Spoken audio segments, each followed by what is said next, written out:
Hello out there. Welcome to the 23rd episode of Something Fell. I'm Colin Blanchette. I'm here with Carl Stevens, cartoonist extraordinaire. And we're going to talk about Cerebus number 23, as Carl just showed you. First, let's talk about some upcoming work from Carl. It's Here in the Flesh, Pepper, published by Toon Books. Sorry, I had a brain fart there. A sequel to Penny, a wonderful book he put out a few years ago from Chronicle Books, still available. And these are chronicles of cats, beautifully drawn and funny. And frankly, if you're a cat person in any way, I can't imagine you wouldn't enjoy this. Even if you're not a cat person, frankly, I think they have personalities that translate to any kind of reader. Anyway, Pepper. When's Pepper come out? Next month? October 20th. October 20th. So It's on the way. It's coming soon. Right. Penny is available, so you can get primed, get Penny, then buy Pepper. Sorry, Carl, right. What are you gonna say? Oh no, it'll be widely available. So like wherever books are sold. Wherever books are sold. For my part, I make a zine about comics, canon. Recently Eisner nominated.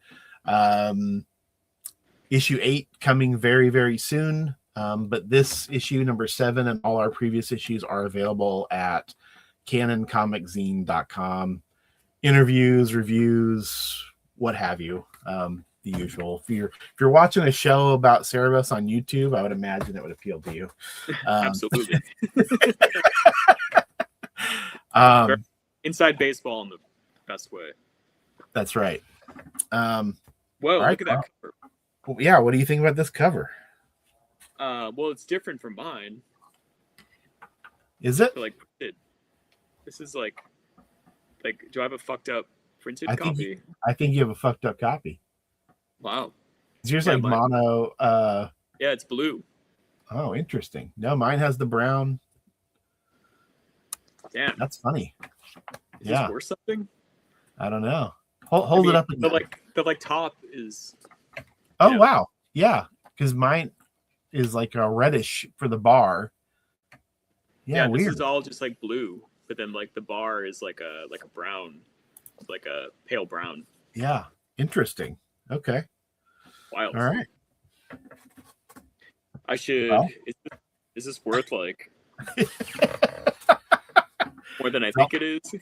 Is that like the stamp with the upside down airplane or something? Yeah, but like the back is like, not fucked up. So like the printing, totally normal. Totally normal. Weird. Okay.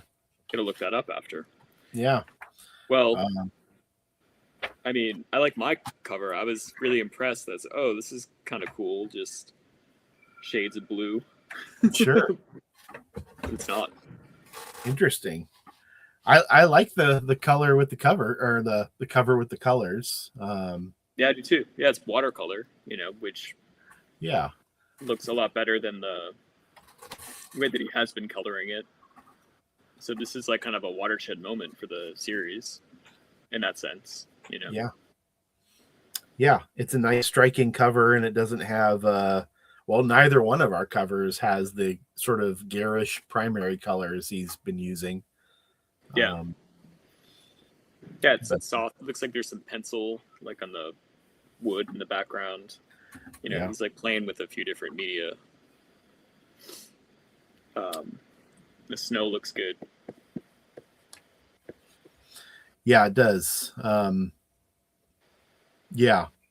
I think the logo looks really good. I know it's the same logo, but just I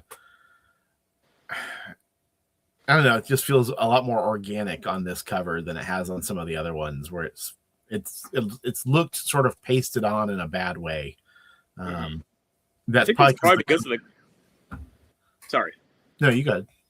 No, I was gonna say I think that's because of the coloring. Maybe. I think so too. No, that was the explanation I was going to give.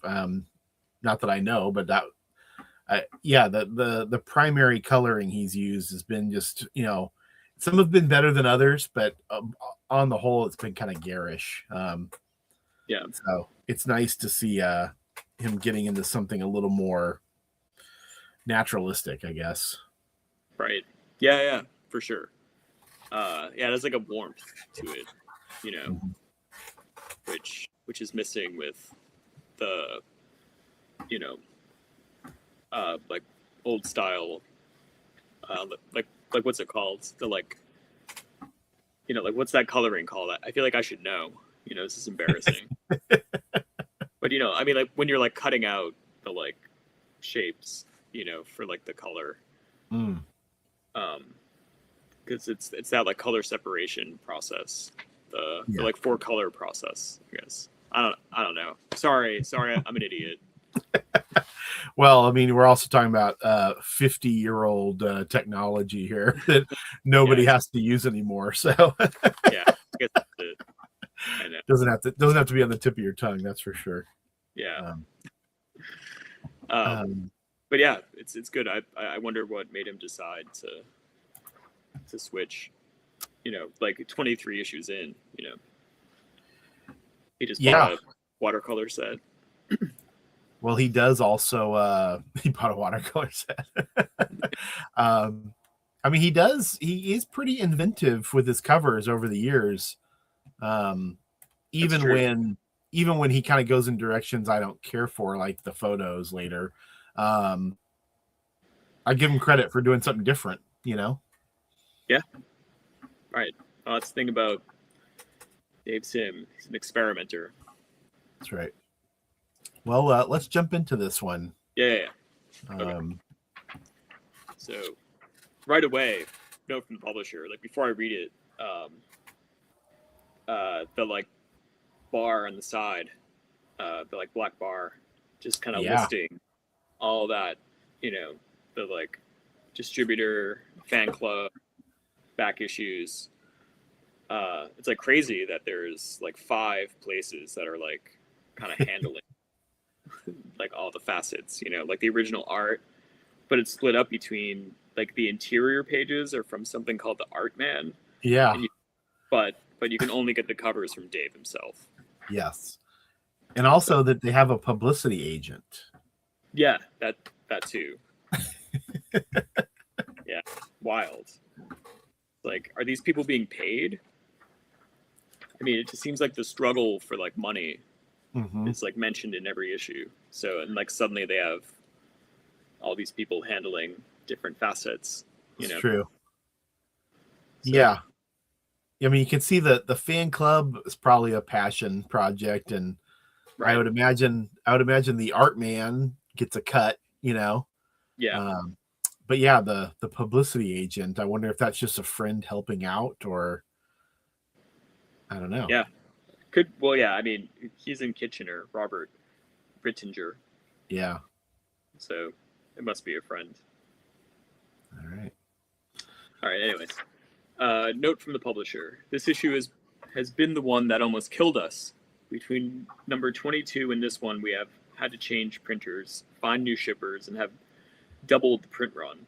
If you think that that's easy to do, as well as set up the Swords of Cerebus book so it will be printed at the same time as this issue, you've never tried your hand at this business. I do apologize for the increase in the price of the book. If there had been any way around it, believe me, I would have found it. My little calculator and I worked feverishly to cut down costs, find a cheaper printer, etc., etc. But all that we did was make sure that Dave and I were still making something from the book to offset the rising cost of paper. There's a shortage, It happens when there are lots of big forest fires this summer. So the price had to go up because our rent and food costs don't stay the same. I'm hoping circulation will get another boost in about 6 months, so we don't have to go through this sort of thing again. It's either that or keep raising the price of the book. And we don't really want to do that. Obviously, I haven't said a thing about the insides of this issue. Well, I'm not going to. I felt that it speaks well enough for itself, and if we're ever going to get this thing printed, I've got to get this going. I've got typesetting to send out, PMTs to get shot, and a few million other things. So you read it and let me know how it was. Yeah. So what was it last issue? Like about 25? I think it was 125. So that's gone up a quarter. Yeah, she mentions that they had to switch printers. Mm-hmm. So now it's being printed in Canada by Odyssey Press and Southern Duchess News. Yes. They also misspelled aardvark in the indicia. Aardvard. Not to pick on them. We all know shit happens, but but I will say, like, this note from the publisher page looks really nice and clean, right? Like you mentioned, the black bar with all their information, which, you know, he'll keep a version of this, right, for like the entire series. Yeah, totally. Where he'll have different information, but he will have this kind of thing. Yeah, same design. Yeah. Yeah. So yeah, and also doubled their printing. Is that what she says? Yeah. And yeah, like that's the one thing that's missing is like the circulation that comes later. It does. And, you know, which I always, I mean, you know, once we get to it, it'll be fun to talk about. But, you know, I always thought that was like a great flex of like Cerebus, you know, just to kind of, you know, show, you know, I mean, I feel like he did it on a conscious or unconscious level to like just show other artists that, hey, you know, you can make a good living doing this. Yes. Like, you know, I'm selling 30,000 copies a month, you know. Mm-hmm. So yeah, for sure. And I like how, just even though sometimes you could say, well, it's a little bit of oversharing, I actually kind of like how transparent they are. Denny and Dave both, just kind of about the struggles of what they're working on and the realities of the situation. Oh yeah, well, they were ahead of their time in a lot of ways with that. I mean, you know, this is Instagram before Instagram. It's true, yeah. Twitter. They were oversharing before oversharing was cool. Yeah. Well, let's talk about this issue. Okay. This is my favorite issue yet. Same. Okay. Interesting. Yeah. He is getting better and better, but this is definitely noteworthy because it's different. Yeah. A lot different. This opening page is quite good. Very dynamic. Mm-hmm. Just these 4 simple panels, you know, again, like with the snow scene, you know, he's really just gotten so good at like depicting that, you know, with like the splatter and like that bottom big panel. Yeah. And yeah, just, you know, these like little atmospheric techniques, you know, like he's really gotten so good at it. And like, I don't know, like what do you have to say? Well, I mean, you're right to point that out, especially considering, I think it was the first handful of issues, we would point out that when he would do snow scenes, he could have just been in a desert. You couldn't tell it was snow. There was no sense of place, and he's just gotten so much better at that. Just all the textures. I mean, even that little like snowdrift on the trees in the top panel, you know, it just goes like a long way. Yeah. And you know how there's like 2 like establishing shots that like bookend the page, you know.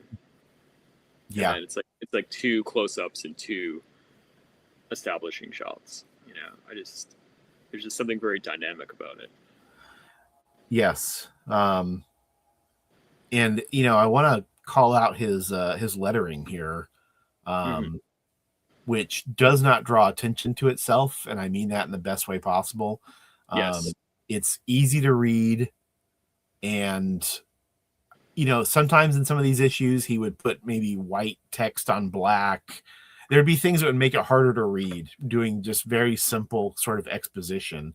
And here I don't know, I just feel like this issue, I know we keep saying this, but this issue really does feel like a leap. I mean, if if you stuck this issue in 100 issues later, it wouldn't have seemed out of place. And that hasn't really been true of the other issues, but this one really felt like he's really finding himself in terms of just his pacing and his dialogue, and the drawing is great all throughout.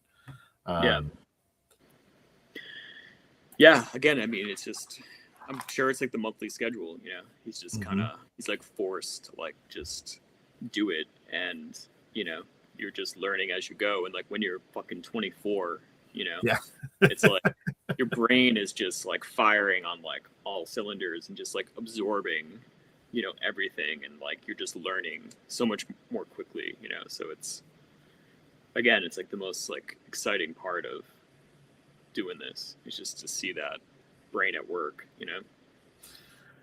Yeah. I'm just constantly surprised at how quick it comes.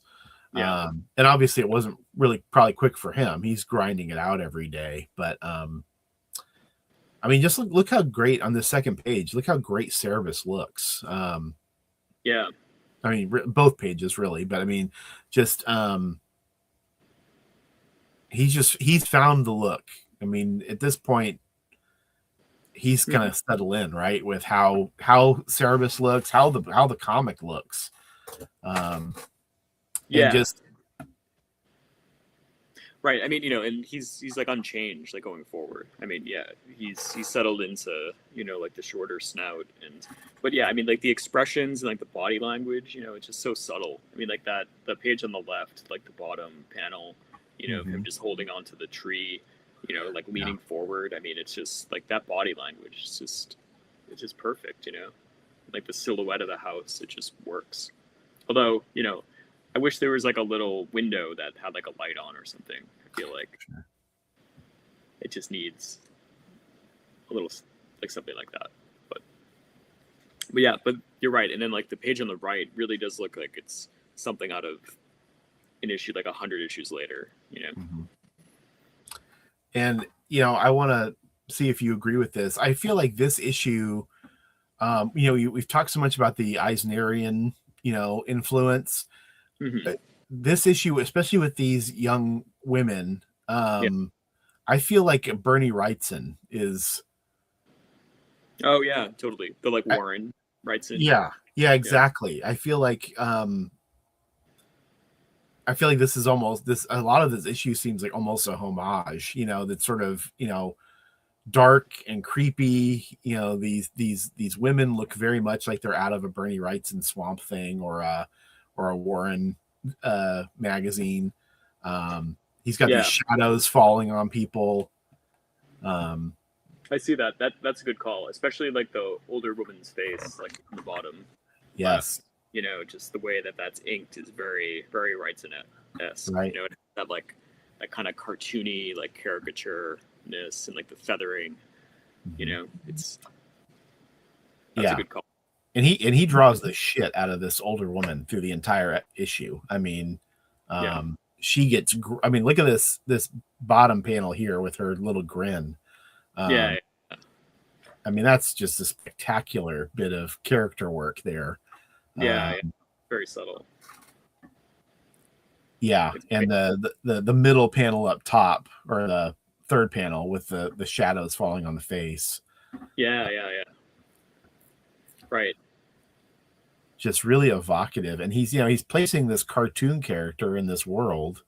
And we've talked about how he's managed to pull that off, really, and he does. But the variability of the world, you know, like he'll take these different styles and influences and make them his. Yeah, that's what it's all about. And so he's injured. He's traipsing through the snow, and he comes upon this house where there's this older woman and her 3 students. I believe it's 3 young women. Yeah, three here. And they take him in, and she agrees to kind of fix him up for a charge. And he's going to convalesce, basically. Right. Yeah, because his leg is broken, right? Yeah, something's. Yeah, I'm not exactly. She's injured. Infected, maybe. Yeah, it's like mentioned that the older woman says that it's showing signs of maybe being gangrenous, and he might have to lose it. And that's right. Cerebus takes it in stride. Yes, of course. For no, you'll amputate for no extra charge. Yeah. This next spread, I mean, talk about, you know, I guess here you can all maybe Steranko doing Chandler a little bit here. Right.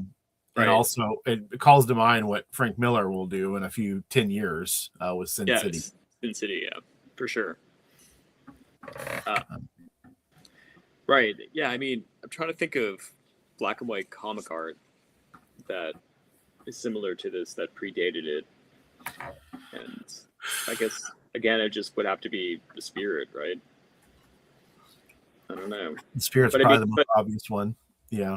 Yeah. I mean, it's the most obvious, but there was some European stuff, but I wonder if he even had access to that, Yeah, probably not. I mean, like not much had come over. Yeah. In 1980, right? In the 70s. Yeah. It's not like he's seeing Jose Munoz or something, Right. Yeah. That would be the obvious one. But yeah, you're right. I mean, again, just a masterful, black spotter. Mm-hmm. Yeah, really just creates such a great mood. Yeah, this panel here in the middle of the left page where there's just two shapes, right? And then totally abstract. Yeah, totally abstract. You had no idea what's going. I mean, out of context, you'd have no idea what's happening here. But he's willing to take that. And then this great panel at the bottom with Cerebus with just all the light falling on him. Yeah. It's almost like he's almost like Marlon Brando in Apocalypse Now, Yeah, totally.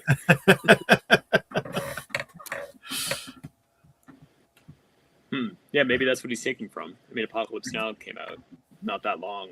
Yeah, a few years before. Yeah, a couple years. 79. Oh, you're right. Yeah, it's probably really close. Yeah.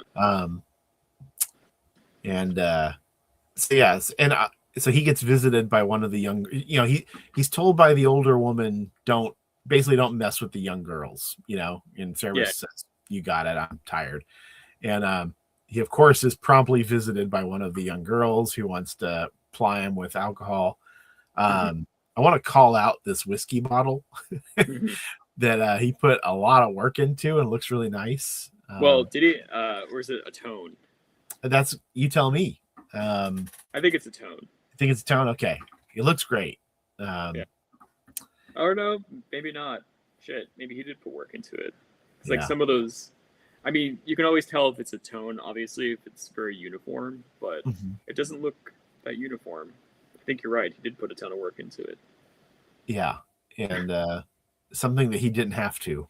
Obviously, he could have just had a glass bottle with some labeling on it or something.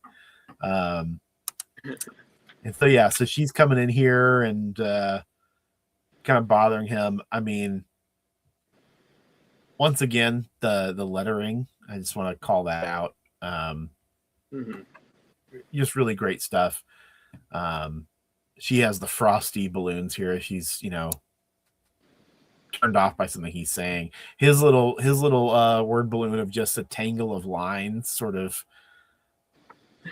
Peanuts-esque. I'm not even sure where he would have gotten that from before. It seems like cartoon language, but yeah, definitely the Peanuts. Like when you're frustrated, it's just that black. Yeah.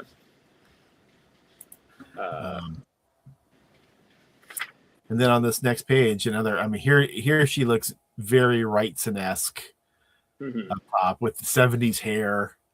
Yeah.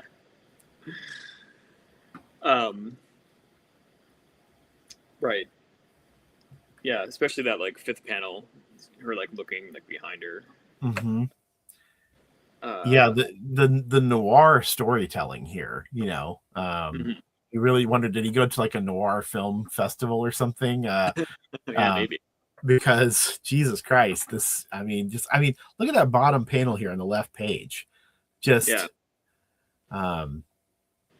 fantastic stuff. And this page has 1, 2, 3, 4, 5, 6, 7 beautifully drawn panels. The next page has 8.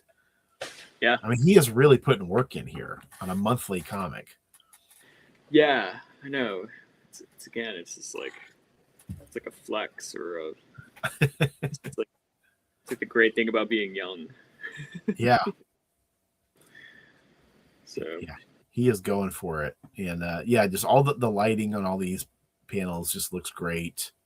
And for these are all just pretty simple interactions, but he's really trying to make it look inventive visually. Yeah, for sure. And then as he's trying to rest, finally, he hears a soldier comes to the door.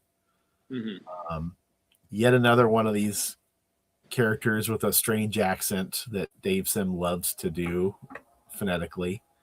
Yeah, it's like an Italian accent. Yeah, it's like a weird. It's Italian, but sort of off in some way. I'm not really sure. You say yes. That's a good. Yeah, I guess it is pretty Italian. Yeah. That's a not so good. Yeah. Well, like at first I thought it was like what's the Chico Marx character that will come. Yeah, he'll come later. I can't remember what his name is in the. Yeah, I can't remember either. Yeah, but I'm looking forward to seeing him. That's for sure. But it's not. It's not. No, it's not. Maybe from the same country though. Who knows? Knowing Sim, we'll find out. Yeah, it's Sephar. Like, what's the name of the place that these soldiers are from? Oh boy, God, Dave and his countries. I can never quite keep track of this shit. Anyway, we'll come to it. We'll come to it again. I think it's mentioned. Seprin, maybe, is that what it is? Yeah, it's like CE something. Anyway. Right. So anyway, soldiers trying to get inside. Yeah. And one of the young girls shoots him with a crossbow. Yes. Right. Yeah. So up to that point, Cerebus is like trying to get out of bed because he feels like, these girls aren't going to be able to, stop this soldier from coming in and, taking over the place. And yeah, lo and behold, that is not the case. They are well prepared. Yeah. Clearly they're more hardcore than he's thinking. And once again, this picture of the old woman down here in the bottom, it's almost like American Gothic or something. All I see is the Wrightson now. Right. I mean, look at this drawing. Both of these drawings of the young girl, the crossbow girl, Jeanette. I mean, those are. Yeah, if those were in a Swamp Thing issue, you wouldn't blink. Yeah, you wouldn't. So they put Cerebus back in bed, and he's in terrible pain, obviously. Mm-hmm. Yeah, it's a great panel. That third panel. Yes. With the lettering too. Yeah, that's one thing. Considering he's a guy who has no relationship to manga, he is willing to do this sort of thing in his comics that most North Americans wouldn't do, which is go full on cartoon.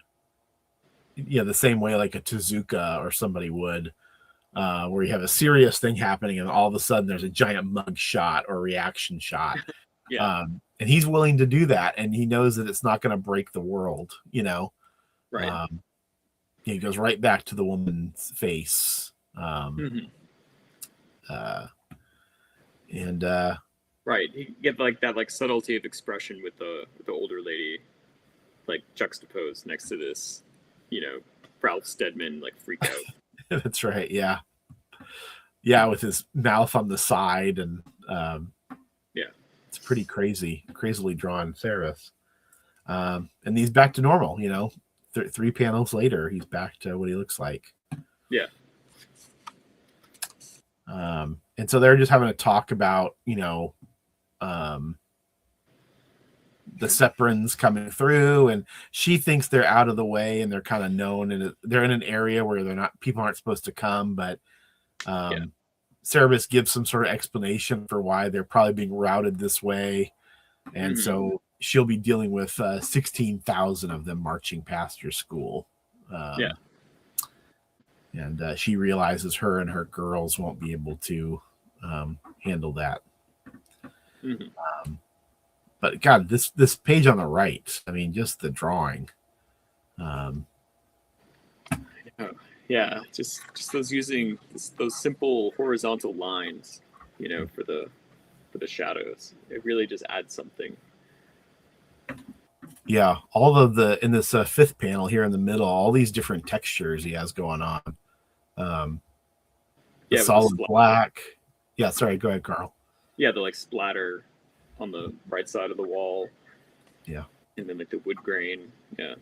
And all the shadows. Yeah, a lot of thought and a lot of work into what's essentially a beat, just taking a beat, Yeah.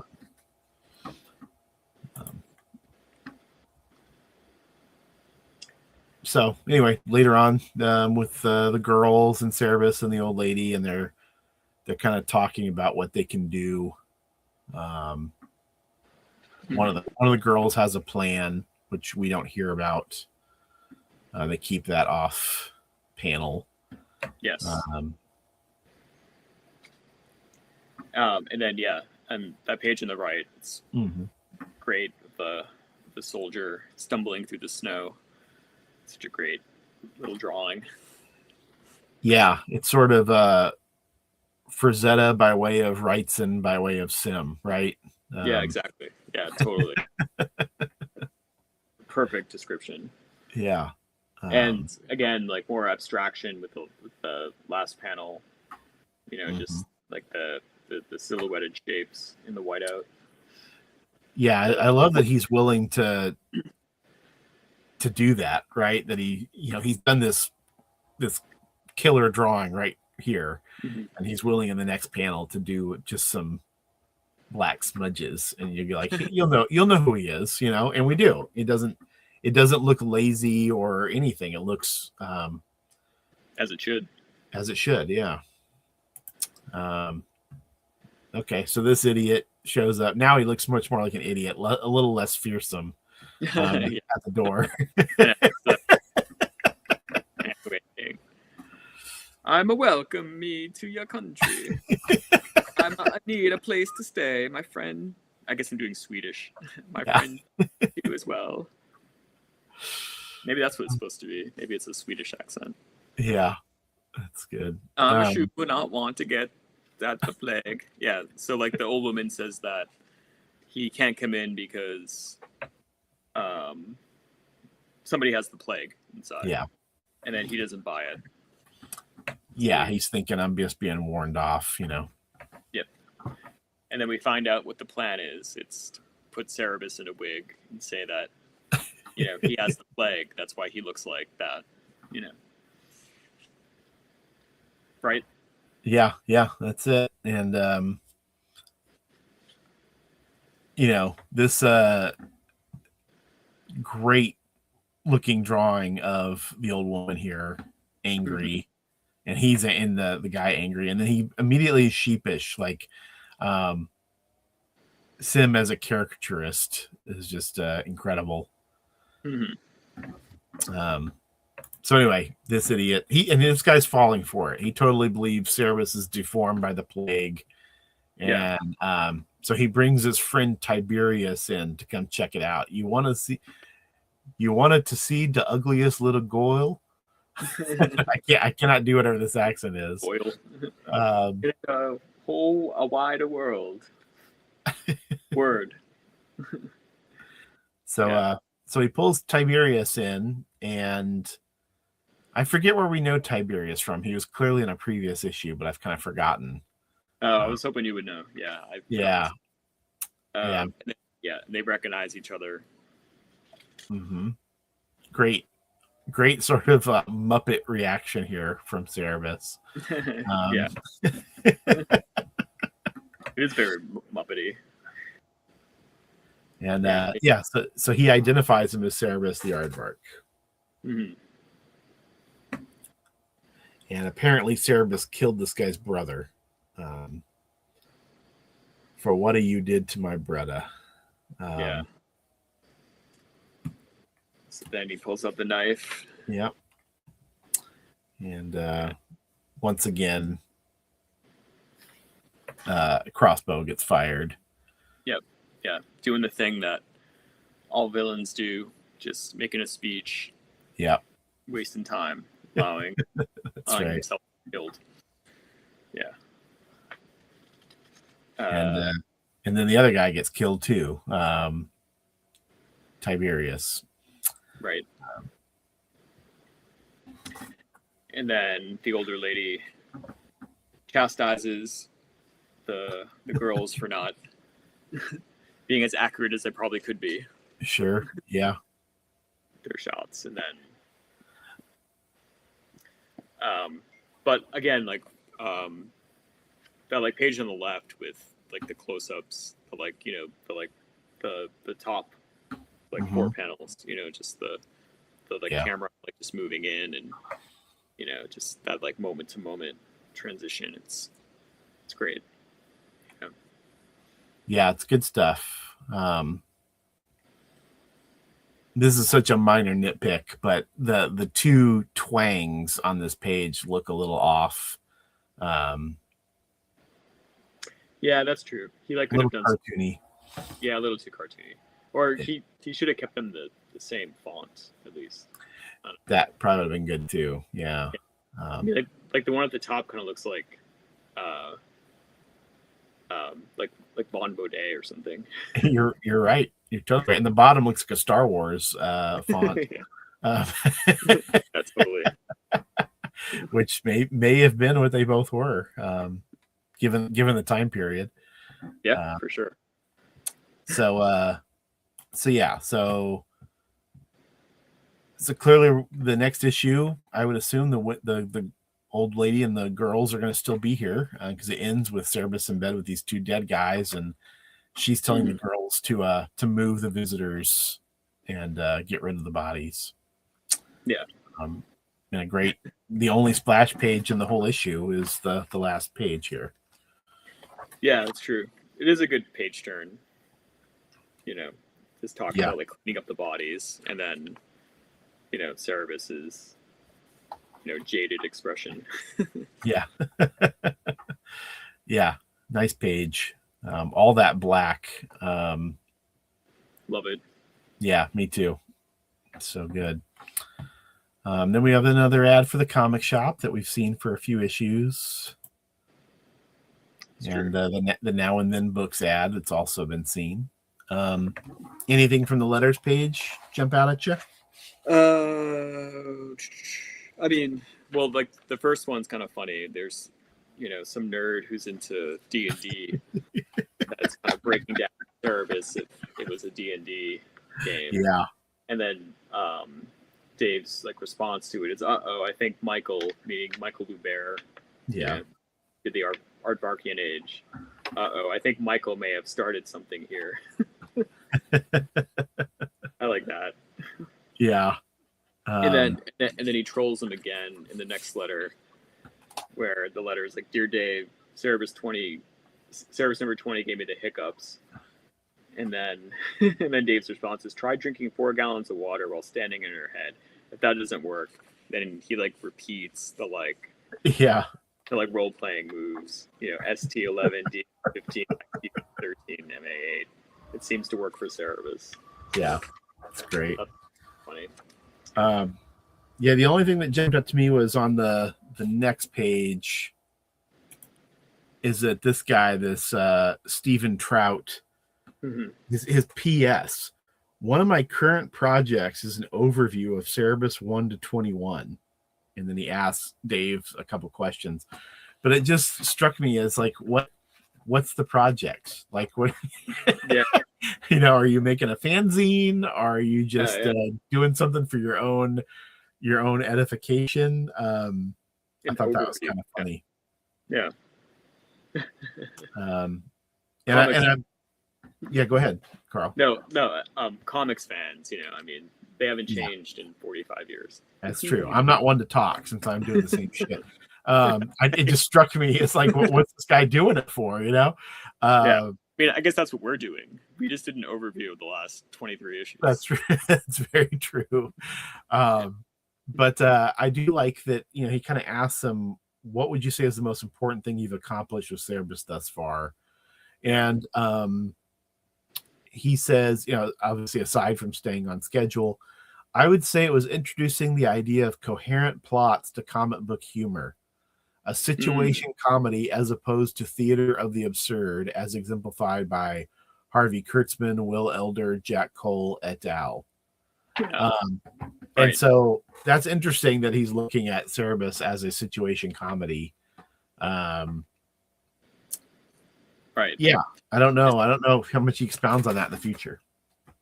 I think he does quite a bit. I mean, I seem to remember him talking about like the Mary Tyler Moore Show at 100%. And how that was like a perfect sitcom. So, and it like makes sense, because like, what is like an issue of a comic book if not, I mean, the analog is like a sitcom, it's like has a beginning, middle, of an end, it's like gags every page or so. Like makes sense to like be thinking that way, and and that does seem like it's kind of new, like for the time period, because really like the only humor comics would come close to that, I guess, that aren't the ones that he listed would be like Archie comics maybe, but even those were just still short stories. They weren't full length, right? Yeah, no, you're right, and obviously not anywhere near as sophisticated. Even the ones that are drawn by really good cartoonists are pretty simple, Yeah, it's true. But yeah, great issue. Yeah, great issue. A lot of fun, a lot of great dialogue. It's one that's kind of hard to talk about in some ways because you just have to read it, and right. It's hard to talk about sparkling dialogue, right? Yeah, I mean, I guess we could be better at that and go through it and pull out lines of dialogue. Sure. Maybe for like the next issue, I'll be less lazy. Yeah. Well, I'll point out, anyone who's watching these may have noticed, we're looking at these issues on archive.org. So all the issues are there. So anybody who wants to read these things, you don't have to even put out money for them if you want to go check them out. Carl and I are obviously guys who are obsessed with print, so we have print versions, but I would imagine at this point Dave would be happy if anybody was reading it at all. So well, someday I hope to ask him. That's right. All right. Well, I guess we'll see everybody next time. And thank you for watching. Yeah, thanks for watching.